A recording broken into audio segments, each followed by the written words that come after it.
sudah sampai di Jakarta Kota. Lebih tepatnya di Stasiun Juanda. Hari ini kita mau ke Masjid Istiqlal.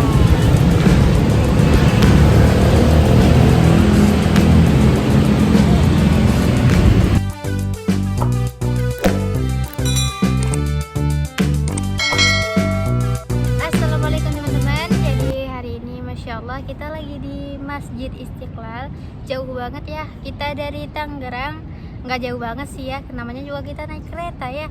Jadi pertama kali, seperti yang kalian lihat, aku pertama kali banget naik kereta api. Jadi baru kali ini alhamdulillah sudah sampai di Masjid Istiqlal indah ini, Masya Allah. Nah, daripada sia-siakan waktu dan membuang-buangkan waktu, jadi aku pengen ngajak temanku ini ataupun sahabatku ini, aku pengen aku pengen mendengar curhatan dia tentang hijrah. Masya Allah. Oke, teman-teman, sebelumnya itu perkenalkan, nama aku Mita Rizkinaya. Jadi awal aku memakai cadar itu tentunya tidak dibolehkan dengan orang tua. Hah? Iya, biar kedengaran. Tidak dibolehkan dengan orang tua. Karena apa? Karena mungkin orang tua masih melihat perilaku aku yang di rumah tuh belum sesuai. Makanya aku mencoba untuk meyakinkan ayah dan ibu aku, dan seiringnya waktu ayah dan ibu aku tuh alhamdulillah mengikuti, boleh. Dan aku sempat mengikuti yang namanya majelis yang tentunya majelis Rasulullah. Nah, di situ masih ada perdebatan antara ayah, ibu, dan aku pribadi karena nggak boleh memakai cadar. Jadi dari situ aku mengajak teman-teman aku untuk bisa kayak, oh ini nih dampak positifnya seperti ini dan maknanya seperti ini, hikmahnya seperti ini. Jadi untuk kalian gitu yang pengen meyakinkan orang tuanya, jadi kalian tuh kunci utamanya ialah harus bisa mengajak teman, agar apa, orang tua kita lebih percaya, lebih yakin kepada kita gitu. Terus juga selain itu juga harus kayak bisa menunjukkan bahwa kita itu lebih baik gitu kan. Jangan hanya sekedar memakai cadar tahu-taunya sholat aja masih bilang mentong gitu kan, ataupun perilaku pun tidak baik gitu. Jadi kita harus kayak disesuaikan. Nah, selain itu juga kayak memakai cadar tuh ya benar-benar oke, tunjukin ke orang tua. Jangan keluar pakai cadar tapi di rumah ke warung aja nggak pakai kerudung gitu. Iya. Seperti itu. Jadi mungkin lebih ke kalau kita lepas pasang cadar, mungkin kita itu masih butuh proses ya. Iya. Namanya juga kita itu mengikuti lingkungan terkadang gitu kan. Tapi yang penting itu jangan pernah lepas pasang hijab. Kalau sudah pakai hijab gitu, jangan dilepas lagi. Karena kenapa? Kita itu harus istiqomah. Karena menutup aurat itu adalah kewajiban. Beda halnya kalau misalkan cadar.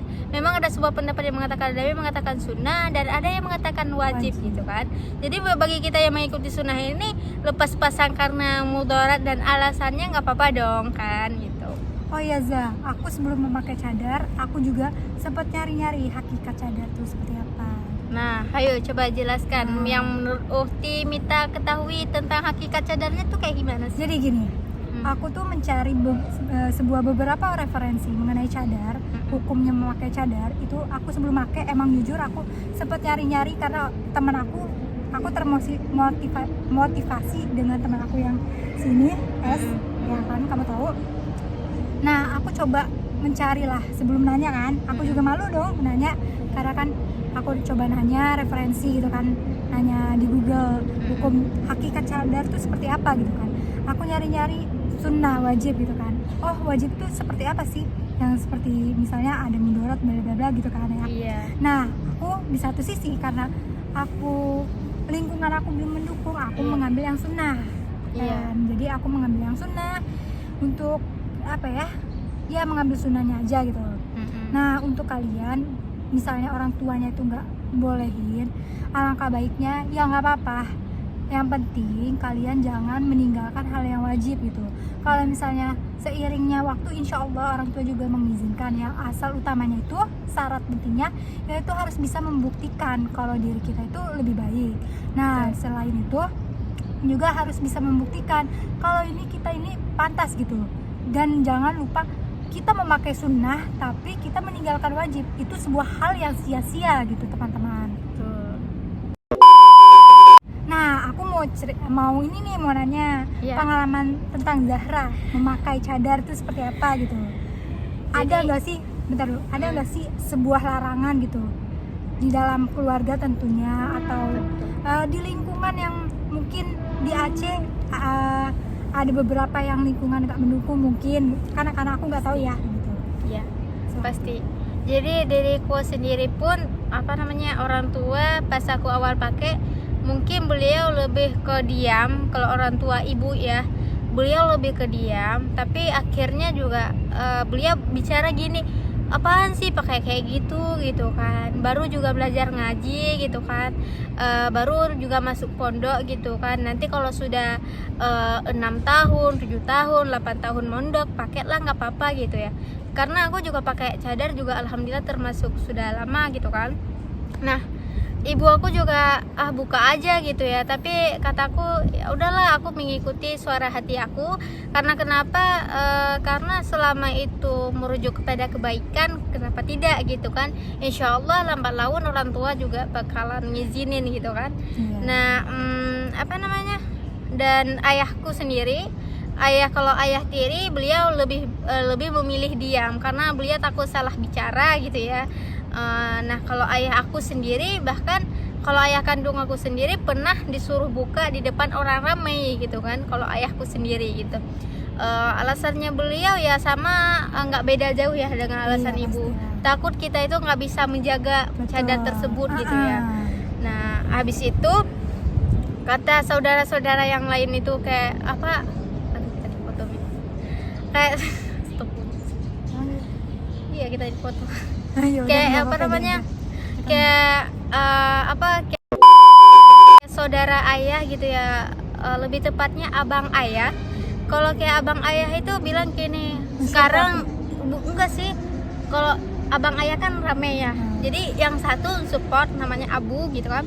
Abu, ada abang ayah sepupu gitu, beliau bilang gini, apa sih gitu pakai cadar, paling cuma 1 tahun 2 tahun, coba lihat nanti kalau sudah nikah, coba lihat nanti kalau misalkan sudah punya anak pasti akan kerepotan gitu kan. Tapi alhamdulillah sejauh ini enggak sih Mit gitu, semakin kita lama pakai cadar menurut aku ya semakin nyaman-nyaman aja gitu kan. Kita tuh kayak merasa aman gitu ya, jadi nggak dilihatin orang, apa yang mau dilihatin gitu kan, sudah ketutup semua gitu.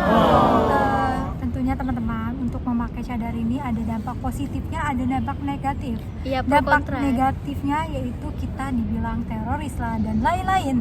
Dampak positifnya tentunya kita nggak akan digoda oleh orang siapapun itu. Aku ngerasain lah, semenjak aku pakai cadar tuh biasanya aku pakai gamis rapi gitu kayak ada cuit-cuit gitu. Ya bener, serius. Iya. Cuit-cuit.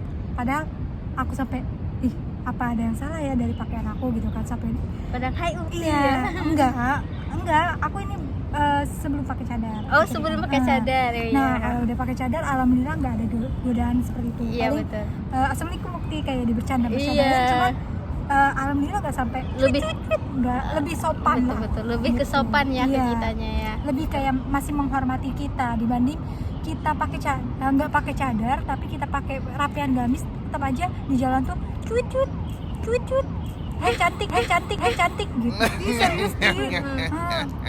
Ini pengalaman pribadi aku. Iya, betul. Ya seperti itu teman-teman. Jadi cadar ini ada dampak positif dan negatifnya. Negatifnya yaitu kalian harus kuat fisik, kuat batin di saat orang mencaci maki mengenai cadar, mengenai teroris yang berhubungan dengan cadar, seperti itu. Gak semua yang bercadar itu teroris, bisa dikatakan teroris, karena sebuah teroris itu sebuah pemahaman keyakinan. Kalau ini hanya mengikuti sunnahnya saja gitu. Iya, betul. Seperti itu teman-teman. Jadi kita itu selama kita Haus, mengikuti Mbak. ahlus sunnah wal jamaah gitu. Kenapa? Haus. Oh, haus ya, udah minum. Jadi begitulah teman-teman, singkat cerita, Masya Allah. Jadi semua, mungkin aku percaya mungkin hampir semua wanita yang ingin pakai cadar itu pasti melalui itu banyak hal ya, melalui banyak rintangan, baik itu rintangan kecil mau rintangan besar, nanti rantangan jadinya rantangan makanan. Ya, jadi gitu teman-teman. Kalau kita memang mau memakai cadar, perlahan, jangan langsung ujuk-ujuk pakai cadar. Aku pun awalnya aku mencoba mental sama ilmu itu harus sih, iya, gitu ya. iya betul, tapi perlahan gitu. Aku nggak ujuk-ujuk kayak pakai yang cadar tali dulu tuh yang murah. Oke, aku mau nyoba. Terus coba pakai gamis aja dulu kali ya, gitu kan. Iya. Kok ini makin tertutup, kok masih ada yang cuit-cuit gitu kan. Cuit-cuit. Nah, terus akhirnya aku nyoba tuh beli cadar yang bandana. Pertama kali itu beli di Tanah Abang, dan ibu aku walaupun nggak mendukung tapi tetap dibeliin Ti. Nah, jadi orang tua aku tuh nggak setuju, tapi apapun keputusannya diikuti. Tapi ya gimana ya, setujunya tuh antara setuju nggak setuju. Mungkin orang tua aku pengen melihat perubahannya juga mungkin ya. Makanya di pertengahan jadinya lebih kayak dibeliin cadar itu di pertengahan. Nah, semenjak udah nggak ngikutin yang majelis itu, dan aku boleh pakai gitu kan. Tapi kamu harus ngikutin lingkungan kamu. Kuliah nggak mungkin pakai cadar gitu. Iya betul. Jadi gitu. Itu teman-teman. Jadi gitu ya teman-teman ya, singkat cerita dari Ukhti Mita dan dari aku. Semoga kalian tuh mengambil hikmah dan mengambil contoh yang baik yang bisa kalian contoh gitu. Jadi mungkin cukup segini ya teman-teman ya. Semoga video kali ini bermanfaat. Jangan lupa di subscribe and comment ya teman-teman ya. Assalamualaikum warahmatullahi wabarakatuh. Kembali lagi nanti bersama Mita Rizky Naya dan Fatimah Zahra.